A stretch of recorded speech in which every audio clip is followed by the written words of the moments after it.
सरकार विकास के नए नए दावे करती नहीं थकती, मगर जमीनी हकीकत कोसों दूर है।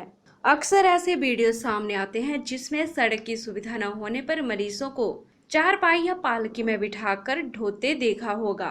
ऐसी ही हैरान करने वाली कुछ तस्वीरें हम आज आपको दिखाने जा रहे हैं। रेणुका विधानसभा की छछेती पंचायत से एक ऐसा वीडियो सामने आया है, धरातल की सच्चाई को उजागर कर रहा है। यहाँ करीब 3 किलोमीटर तक एक शव को डंडों से बांधकर ढोने की मजबूरी थी। एक हादसे में चालक दर्शन सिंह ने घटनास्थल पर ही दम तोड़ दिया था, जो छछेती क्षेत्र की कियारी पंचायत का रहने वाला था। सालों से आज तक 3 गांवों क्यारी, ढाडुआ व कायला के लोगों को सड़क नसीब नहीं हुई है। जदाहू से खाली अछौड़ बाड़ी तक सड़क बननी थी, मगर इसका निर्माण खाली अछौड़ तक ही हुआ है। शव को ले जाने के लिए दूसरा विकल्प छछेती से 3 किलोमीटर घने जंगल की पैदल यात्रा थी।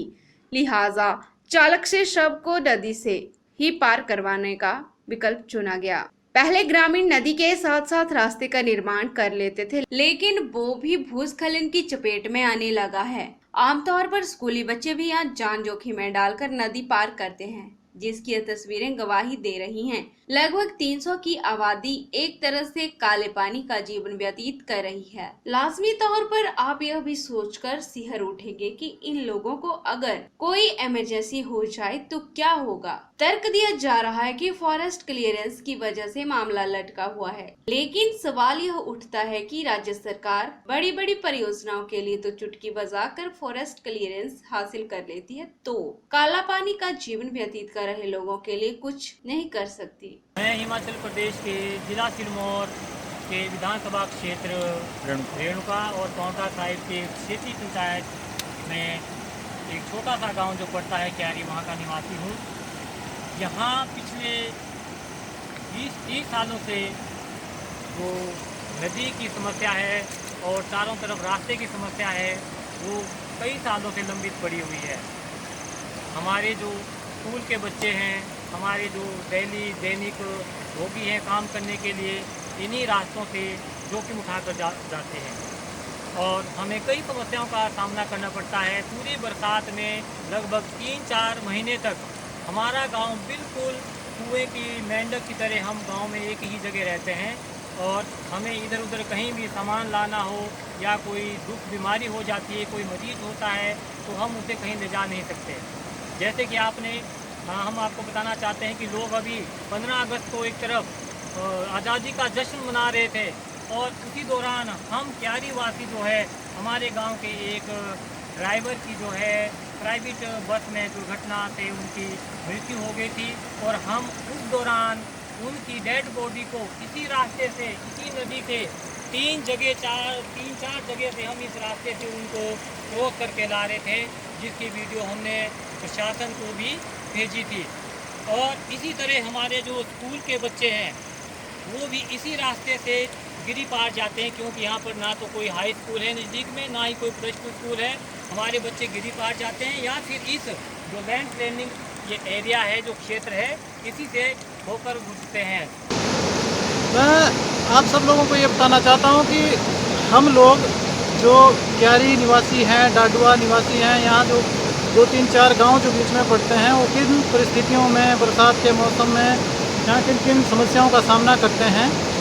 अगर किसी भी प्रकार की कोई इसमें जो समस्याएं हैं वो मैं आपके सामने रख रहा हूँ। जैसे कि ये जो गांव है वो भौगोलिक स्थिति के अनुसार इस तरीके से घिरा हुआ है कि यहाँ देखा जाए तो इधर ये नाला है, इधर नदी है।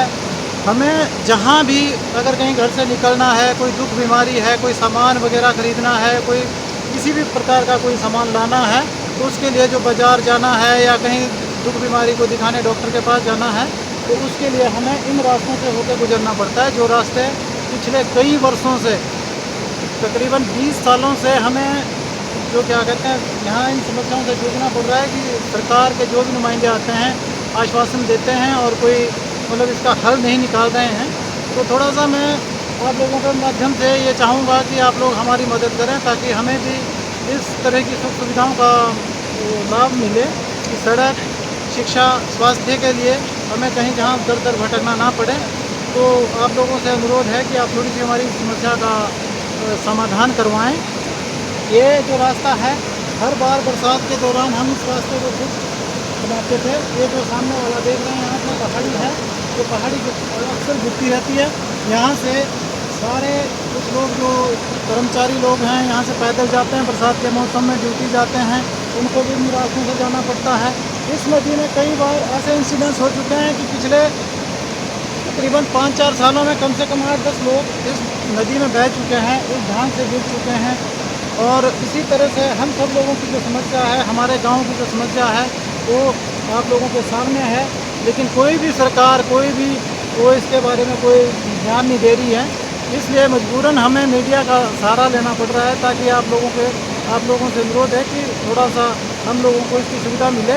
PITV news bureau report Nahan.